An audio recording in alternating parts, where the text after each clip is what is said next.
Welcome back, guys, to another episode of Beer Fueled Fantasy Football. Hope you guys are enjoying the offseason from the NFL, or if you are brand new fans of the AAF, welcome as well for that. My boy Logan Woodside picked up a win. Oh, good for him. Doing things. And Christian Hackenberg, not even good in that league. I am not even remotely surprised. We are Beer Fueled Fantasy Football. We are continuing with our State of the League roundtables here, continuing on to the wide receiver position for today's episode. So we'll get through some wide receiver 1s and 2s, talk about their 2019 and onward outlook, what we expect for these. I believe we're doing about 28 players on today's episode. If you want to follow us for the show, it is Beer Fueled FF on Twitter, Instagram, and Untapped. Beer Fueled Fantasy Football if you want to get a video version of the podcast on YouTube. Otherwise, you can find the podcast on Stitcher, iTunes, pretty much anywhere else you'd want for that as well. Individually, down in St. Louis, we got Christopher Hopper.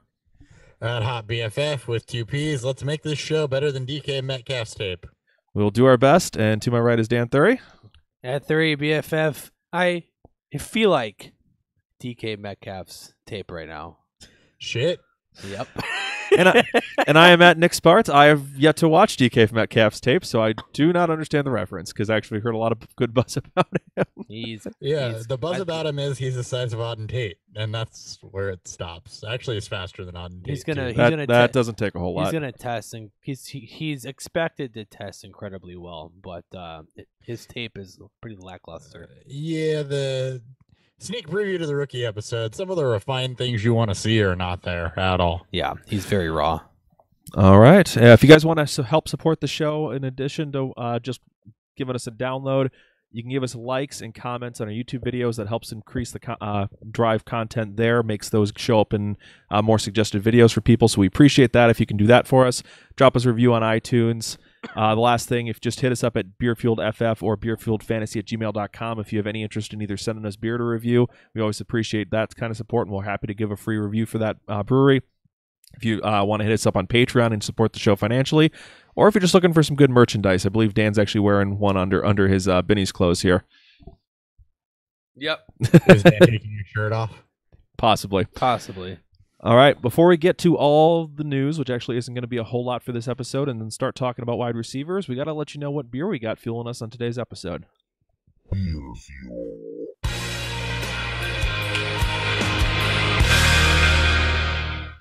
And going back to Chicago, which I don't believe we've had for a little bit here, we've got Snowy Owl Red Rye Ale by Sketchbook Brewing Company, based out of Evanston, which is a suburb just north of Chicago. First time we've had them on the show.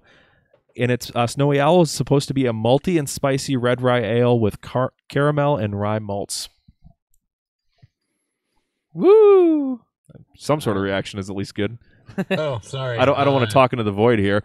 In recent winters, Snowy Owl swept through Chicago. As avid bird watchers, we are super excited to witness such a phenomenon. To commemorate this, we brewed this malty, spicy red rye ale with caramel and rye malts and a generous dose of West Coast hops. So we're not in Chicago, so we did not get to witness the Snowy Owls, so it doesn't mean much to us, but hopefully the beer lives up to their description of Snowy Owls. Full review coming up. Yes. Wrong thing, sorry. Amateur. You can tell that Nick's in off-season mode.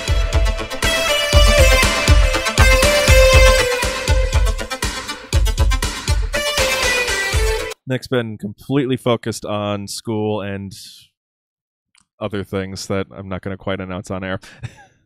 Yes, he is. All right, for news, we've got Bengals hired Rams quarterback coach Zach Taylor as their head coach following the Super Bowl here. This was expected. He's had no experience calling plays, and he jumps straight into the head coach. So we now have a Sean McVay tree starting. Oh, Jesus. Woohoo. Everybody wants to pluck it up. We'll see how it goes, I guess. Yeah. I don't know. It's going to be real hard to project this for somebody that's never called plays. So he announced his coordinators, didn't he? Yep. Well, he's the OC already got hired before. I forget who it was. Was it Callahan? That sounds right. Sure. I don't remember. But they don't have the defensive coordinator yet. Yeah. Okay. More on that during our division previews. Be sure to tune in after the draft. Yeah, that'll be in June. Yeah. Dolphins hired Patriots defensive coordinator Brian Flores as their head coach. Yeah, interesting that that's the way that they went. Flores had been play calling actually for the Patriots since Just 1 year. Since Patricia left, and did a pretty masterful job in the Super Bowl. So we'll see what that means for the defense and what they can do with the offense, which is completely void of pieces or anything to suggest a positive outlook. And Flores had gotten some looks by the Cardinals, I believe, last year as a possible head coach, and they probably should have gone with him. Probably. All right, Dolphins hired Patriots wide receiver coach Chad O'Shea as their offensive coordinator. Also, not surprising that got plucked up again. Another team that's going to be kind of hard to predict, but Patriots did have a thing for turning out wide receivers that normally aren't worth anything. Yeah, though they struggled with it a little more this year. It'll be interesting to see how this meshes. But overall, there's not a lot to like in Miami, so hopefully it can only go up from here. It can't get much worse. Oh, it could. And then I know it could. Only other piece of news I got is the Falcons released kicker Matt Bryant. Shock. This is a bit shocking here. Cap move? Save a little under $3 million, so not a ton. Would make a whole lot of sense. It's not like he was bad, so hurt, but not bad. Yeah, only missed I think 3 kicks on the entire season. Missed about 5 games though. Well, he'll end up someplace. Chicago, you paying attention? I believe the current rumor is Tampa Bay. No, that too. Oh, that offense, that division. Jesus. That offense is going to be freaking wild. Oh man, more on them later. More. Yes. All right, and then let's go ahead and move on to our roundtable segment here as we talk state of the league with our postseason check-in. Postseason check-in.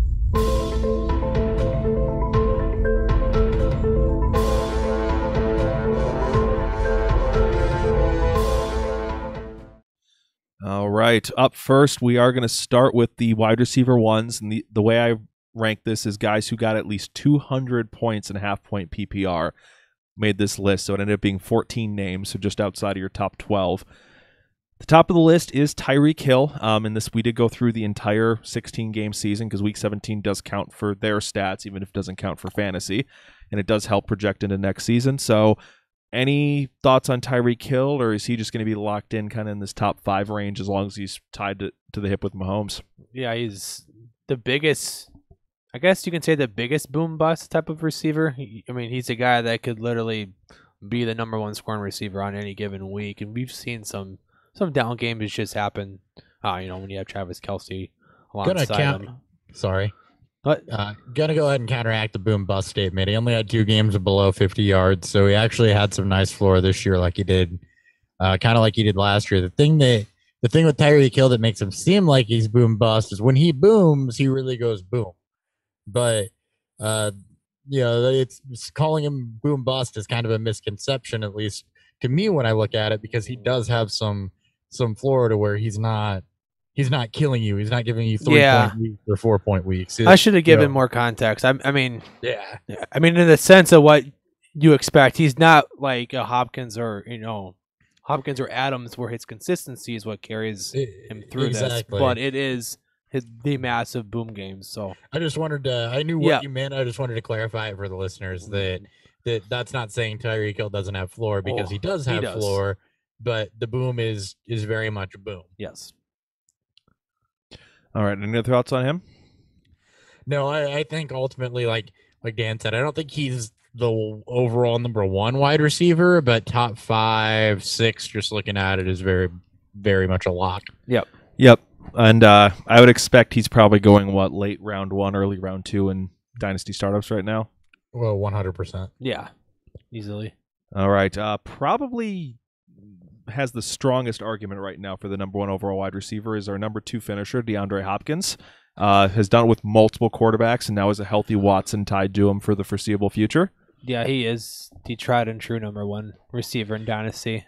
You can make arguments for others, but Hopkins has been the number 1 guy over the past 2 seasons, just with his consistency alone. Yeah, I also have a problem in Dynasty or Redraft making an argument with the questions around Antonio Brown for anybody else is the 101. And what the injuries that Odell Beckham has dealt with the last 2 years, I think DeAndre Hopkins has distanced himself. Yeah. Yeah, and he's always healthy. He's unbelievably consistent. He was the second most consistent wide receiver this season. Finished great. I have no concerns with him going forward. Nope. His value yeah. is still the same. All right. Third, this is probably the other guy I might argue with as the number one overall receiver right now, and that's Devontae Adams. I would just give more consistency to Hopkins, like overall throughout. But Adams is a guy I would love to own. His value is still extremely high. For some reason, I still think he's underrated because he doesn't get talked about as a top tier receiver, and he just finished 2018 as the highest scoring receiver in fantasy. So yeah, through week 16, it was the highest. So. Well, and he doesn't get talked about because that's the offense. The Packers' offense as a whole had a down year, so Devontae Adams didn't get talked about. But you're getting a head coach in there that's very offensive oriented. You've got a bunch of young receivers around him that aren't going to take work away from him. And I think you could make an argument for him being the top guy. I would also still lean Hopkins just because he's done it for longer, more consistently. But I have no pause about Devontae Adams either. No, exactly. Yep, Adams, just fantastic season. I think the thing that didn't get him quite as much hype is he didn't have a ton of really boom games, like 25 plus points. But he had just a ton of that, like 15 to 20, like every single week. The anti-Tyreek Hill. He was consistently in 15 to 20 points instead of giving you 31 week and 12 the next. Exactly. Yeah, I think for people to get really hyped about you need like 2 30-point plus weeks for people to be like, wow. You need a random Julio Jones 300-yard week. Yeah, that type of thing. or a 3-touchdown game. Or Amari Cooper, who you would think was a top 5 wide receiver at the end of last year, the way people were talking about him. All right, up next is Antonio Brown, who may not be in Pittsburgh next season. This has turned very Ross Rachel of will they, won't they. I'm not sure if he stays in Pittsburgh or not. If he'd asked me a month ago, I would have said he's for sure gone, and now I'm not so sure. Yeah, I have no idea if this is a Bell situation, if he's traded, if he stays, what happens with him. If he stays in Pittsburgh, obviously he's a top 3 redraft guy. Now, as far as dynasty goes, I have a little bit more concern. He did cross the 30-year-old mark, I believe. So he is 31 in July. Yep, he is. I forget if it's 1 day older or 1 day younger than me. Yeah. So he'll be 31. So he'll be 31 in July. With an uncertain future, and that for dynasty startups does have to give you some pause. It's not saying he's not a first-round dynasty pick, given the production you will get, especially if you're building a win now team and then maybe looking to rebuild in 2 to 3 years. But he's no longer the consensus 101 there. Yeah, I think like if you wanted to go into a rebuild, if you felt like you need to for whatever reason, like if you wanted to move him off while he's still a top 6-7 dynasty receiver, then yeah, I'd be all for it. Or he's a guy you can probably go out and buy if you're a champ team looking to make your starting roster look that much more dominant. When do you sell him? Do you sell him now when he might remain a Steeler? Do you wait until there's more buzz that he might stay? Do you wait until he actually gets traded? I don't think you can sell him now because I think people are too spooked about where he could land. Now, obviously, he could go to, let's say, like the 49ers, which has been a pretty hot topic for it, or at least a hot landing spot for him. I think it would change a little bit, but it's like, I think for me, it's going to be during the end season when teams are looking to make changes to their teams the most. I think you get some finality on what he's going to do. Yeah. Be it he gets traded or there's word he comes back to the Steelers, and then you try to sell once that comfort's there. Yeah. As long as you're not, don't need him. Yeah, it always is tough to sell an asset like that when it's such in flux, because then people are either going to try to buy low on you or they're going to back out if you try to get anywhere close to market value for him, what it was. Now, if you do have one of those guys that's convinced he's going back to the Steelers or hyped he's going to the 49ers and is willing to pay you a fair price for him, go ahead. Sure. But that's going to be the exception rather than the rule. Yeah. All right, number 5. He's always kind of in this top 8 range, but it's speaking of boom bust, this guy is the king of it, is Julio Jones. He turned 30 exactly a week ago. Okay. He posted his only double-digit scoring season with Cutter, 2012. But that's not been his game. He's a yards guy. This is still a very good offense, and as Nick said, you you are going to get some quiet weeks from him. That's always been a part of his game. For whatever reason, he'll give you a 3 or 4 target game in a top plus matchup. But he's just like Brown to me.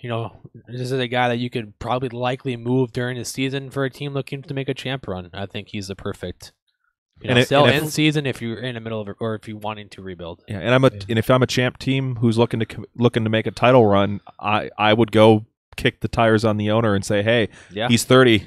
What do you want for him? Yeah. Yeah. A little bit more stability than Antonio Brown, though. Yeah. Just because his team situation is in flux. Yeah, or potentially in flux, or God knows what. Yeah, so, he's with Atlanta for at least the next 2 or 3 seasons. And there is upside there. I mean, Matt Ryan, as we talked about in the QB roundtable, did post his 3 highest passing attempt seasons when Cutter was their OC. Yep, and for Julio Jones, he's consistently still putting up 1,400 plus yard seasons.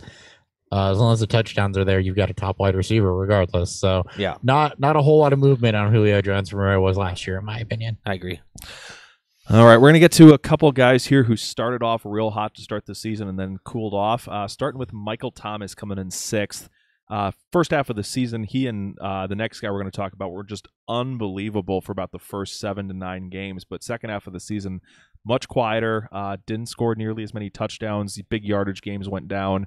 So are we concerned at all with the second half versus the first half with Thomas? Yes, and this goes back with the Saints' philosophy in general and what I was concerned about with Drew Brees, and it coincided perfectly. It gave you 5 games that left you desiring a bit more, but there was only one 100-yard game in the second half for Michael Thomas and only 1 touchdown in his last 6. He's a guy that has all sorts of talent, but if that team is going to rely more on defense and more on the running game than on Drew Brees slinging it 40 times a game, Michael Thomas is not going to necessarily produce at that high-end level. It pushes him back down towards the back end of the wide receiver 1 conversation. And, this was the guy during that ridiculous stretch. People were, like, pounding the table hard from as the new number 1 receiver in Dynasty. And Brees is likely gone either this season or the one after. So either 19 or 20, or for 20 or 21, it'll be the next 2 seasons. But then he could be gone, and that completely changes the landscape there if Peyton stays around or not, and what they do with their quarterback situation. I did watch a quarterback today that I would love to see them draft, but we'll just have to wait and see. But I don't think the problem is Michael Thomas. I think the problem is not the way that team's going. Yeah. All right. Up for number 7 is Adam Thielen, who started the season off tying Calvin Johnson's record for 100-yard games consistent, and then kind of disappeared down the second half of this season, was getting double-teamed more. When Diggs was hurt, he was basically taken out of the game plan entirely. Just really struggled to get going in the second half of the season. I think most defenses figured out how to actually attack the Vikings receiving core, and that's just double Diggs and Thielen. Because Treadwell can't beat anybody, consistently. Rudolph, that's not his game. There's no third receiver there, or running game, or offensive line. So it worked well for them that way. I expect them to still be fine. It's going to be a more balanced team next year. It seems to be more stable going into this season. The hype's died down. But he'll be 29 in August. And you probably just missed his highest sell window during that launch stretch where he put up those 9 straight games of 100 yards. So I've seen people on Twitter trying to sell Thielen and having very little success. Yeah, and first off, you're not going to get a much higher window on anybody than 8 straight 100-yard games. Very true. On a team that has a lot of offensive hype surrounding them. Second off, I do have some concerns about really the Vikings offense in general. And I've talked about it before, but the Zimmer DeFilippo marriage was not a good one. Zimmer wants to be a defensive guy, wants to be a defensive team that grinds out, runs the football, and I don't think the personnel that they have in Minnesota really fits that. So, I got to wonder, first off, is this offense going to produce as long as Mike Zimmer has his hands on the offense? But also that same pause with Thielen and the fact that he did fall off so hard at the end. He gave you 4 dead games, just one 100-yard game after his 8 straight streak of 100-yard games. Not a ton of double-digit target games down the stretch, and it really fell off at the end when they decided they wanted to run the football more. So, yes, defense is adjusted, but I also don't know how conducive to this the offense is going to be. And I just had some serious philosophical concerns based on how this team's built versus how Zimmer seems to try to want to run it. Yeah, this draft and free agency is gonna really, kind of pull up or drag down this hype going into training camp and then into the preseason. So this is a big thing that would help. Yeah, if you get himself offensive line, you get Cousins feeling comfortable in a pocket, things could change drastically, even with fewer passing attempts and targets, because they'll be quality targets and be able to do things with them.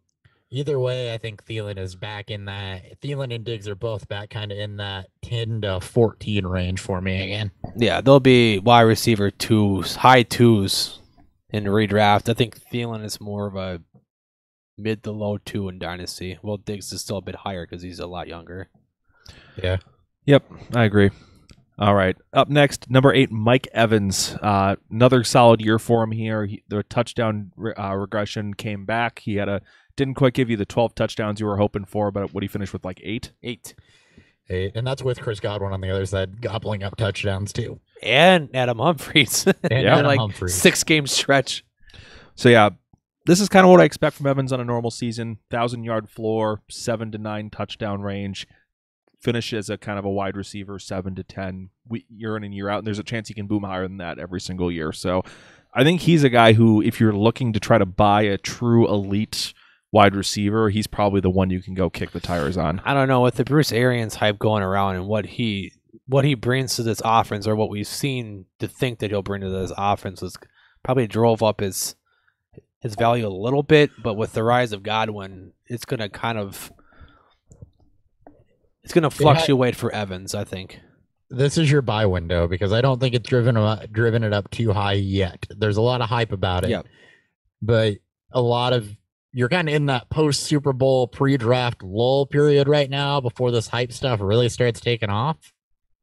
So you're probably at the tail end of that buy window on Mike Evans, and I would recommend doing it. Yeah, and while the draft picks continue to get higher too, or all the draft hype continues to really build up in some of these players, this is if you want to go out and trade some of those picks as assets for Mike Evans, I think that's a good reason to do too. It's a very good draft to trade early picks in. All right, number 9, a guy who may be kind of as a back end one if Antonio Brown stays put, but if he goes away, I could see jumping up into the top 6 or 7 conversation. That is Juju Smith-Schuster. A lot of talk about, can Juju do it without Antonio Brown? So I went back and looked at his games without Antonio Brown. Played 3 of them over the last 2 seasons when Brown didn't. Average out, again, small sample size, but 9 targets, 6.6 receptions, 85 yards on a touchdown. You will be fine. Yeah, I'm not worried about him at all without Antonio Brown. If Brown's gone, I view that as a positive. I'm trying to buy him right now with the Brown lull you're going on. I know that it may seem odd, but this could end up becoming more his team, as we saw this year where there were talks. Juju outproduced Brown through the early parts of the season. Had games where he just completely dominated the target share, and this is the guy that I want on my team. Good rapport. He looks good. He looks like he could be a 1, and he's still very young. And he has a skill set that's going to translate well when Big Ben retires and they bring in a young quarterback. Juju's a yak monster. We didn't get to see it as much this year. He played more. He did play outside a lot more too. But this is a guy that can, take it to the house on any point in time. Yes, he's a guy I want on my dynasty teams. Yes. Yeah, and he's a guy I'd be happy to pay the premium for. He's not even 22 yet. Yep. All right. Number 10 is Robert Woods, who I was not quite expecting to see his name here when I started going through the list. I don't remember him having that many boom games, but he was just consistent enough and kept pulling up enough high catch games with yards to push himself up into this top 10 conversation. He's Hopkins and Adams light. But this is without Kupp. This is with Cooks is whatever you want to, think of Cooks. We'll get to him in a little bit. Career highs in everything, though. Yards, receptions, catches, touchdowns, everything. And I expect that to regress here next season. there really wasn't a huge correlation between his performance and Cup going out. I mean, it was still solid with Cooper Cup there too. Yes, true. I don't think he hits wide receiver 10 again, but mid wide receiver 2 to high wide receiver 2 is very, very viable, especially if he stays in Los Angeles. Well, and you probably don't have to pay anywhere near wide receiver 10 prices for him either. He does. People His are name still does not pretty have down that on value. him. He'll be Not a 27 in chance. April, so he's starting to reach that. Well, I don't want to. Still young enough. He's in Yeah. his prime. No, I agree. I like Woods, and I think if you can go out there and get him for where people seem to perceive him, I think you go out and do it. Yeah, I think he's probably the cheapest of the 3 receivers in LA. Possibly. I can see that. Him or Cooks. I think it Yeah. really. They're right around there, like the same. I think for me more so. I think Cooks tends to fluctuate the most.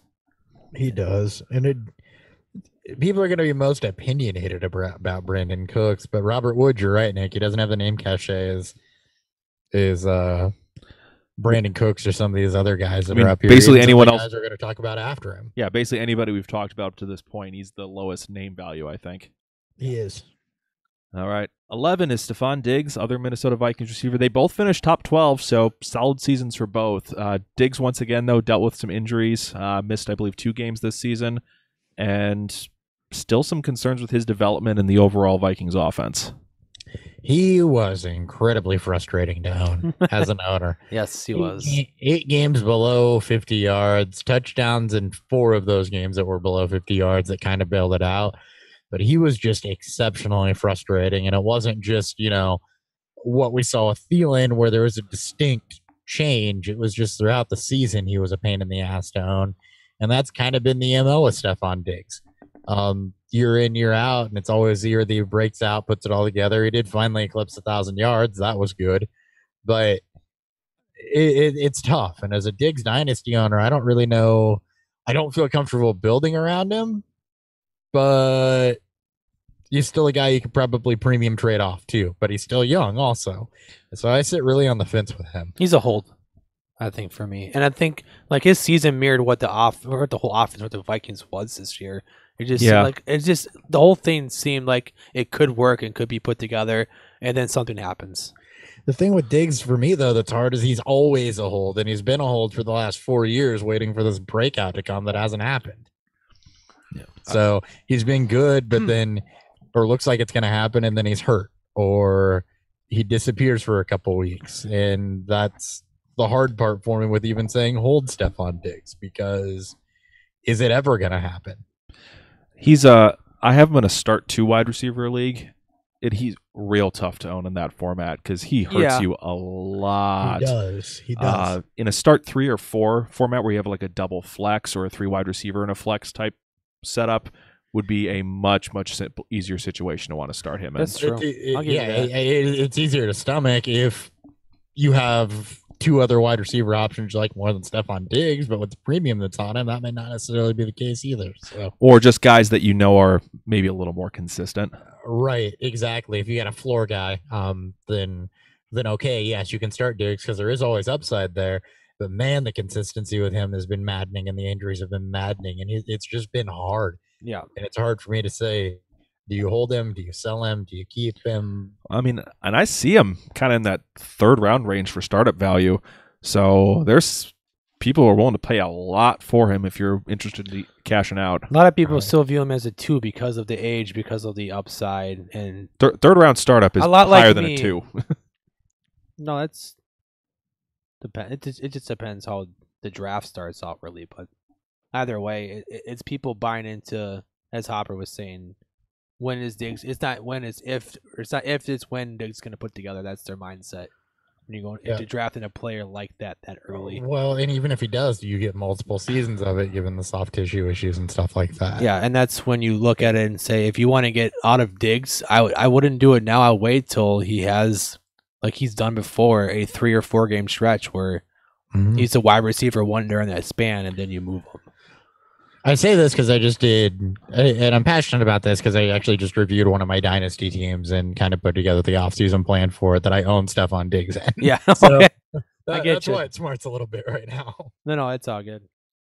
All right, number 12, one of my favorite players who had a bit of a down year this year, did deal with some injuries that kind of derailed him late in the season, and that is Keenan Allen. He had a ton of floor this year, though. Didn't necessarily give the boom he did last year, but a ton of floor. Just 300-yard games. Phillip Rivers definitely has hungry eyes for him. There's been no consistent secondary wide receiver outside of him that's done it. So you're Keenan Allen's a guy kind of like Mike Evans to me.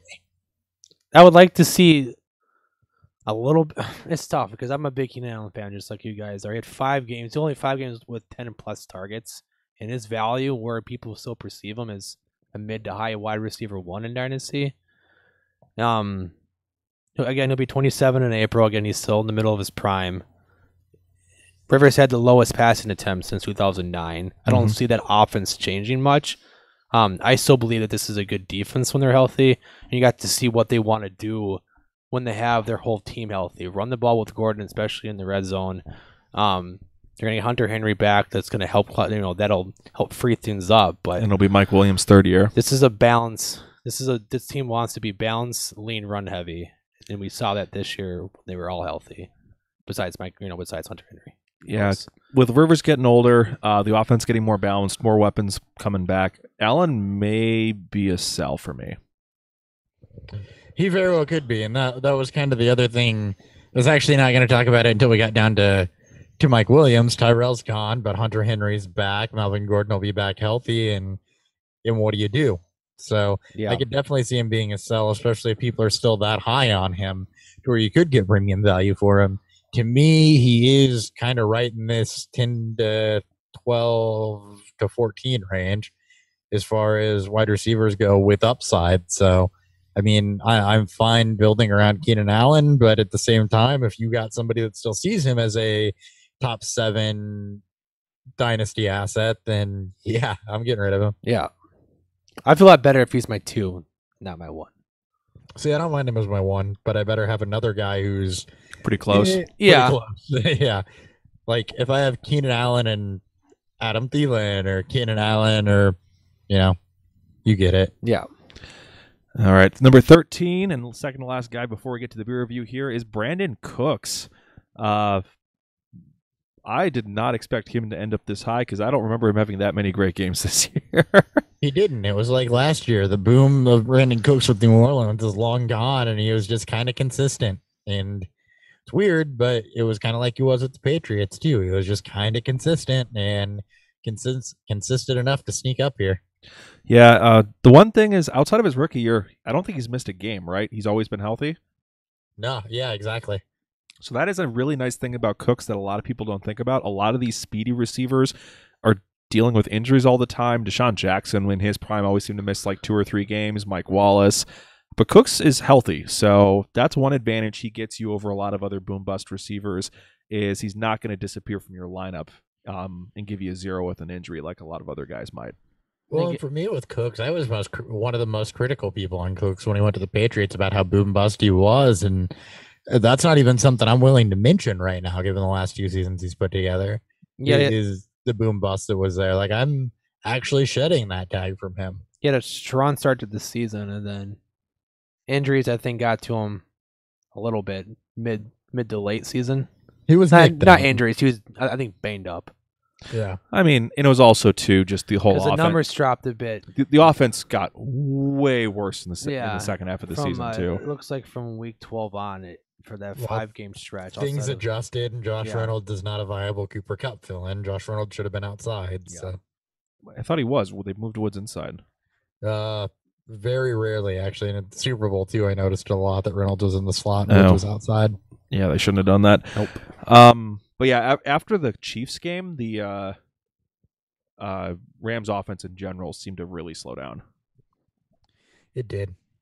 It's really after the Minnesota game too. Well, that was when the passing offense was its best. Yeah. Was the Minnesota game, I would argue, but the Chiefs game was kind of the last I mean, time he we gave saw you it. like he gave you some boom bust weeks throughout most of the later part of the season. Just looking at it from his game logs. All right, one last guy to talk about here before we hit the beer review is T.Y. Hilton, who started off pretty slow, but in the second half of the season caught fire. Had some excellent games in the second half of the season. even though he was barely practicing there, and he was still coming in and putting up games with 100 to 150 yards of receiving. It was awesome. So, any thoughts on Hilton, who is getting, I believe he's going to be 29 next year? No, nothing different than what he was. He needed Andrew Luck back. T.Y. Hilton, Brandon Cooks, very, very close to each other. Hilton is the speedier receiver, so he does tend to get banged up a bit, but a little bit of boom bust to his game. But overall, I think that this is a good spot for him. Yeah, I mean, he's the wide receiver one that's tied to Andrew Luck. He's going to always be valuable to that. I think his name, too, continues to do a little bit of ups and downs in terms of value. So I think if you can get him for the cheap, he's a fine receiver to have if I can have him as my, really for anything, 2 or 3. Yeah, Fantasy Pros right now, for example, has him as their wide receiver 17 behind guys like Kenny Galladay. Well, he's 29. I think people are getting onto the age parties, reaching that 30 pinnacle.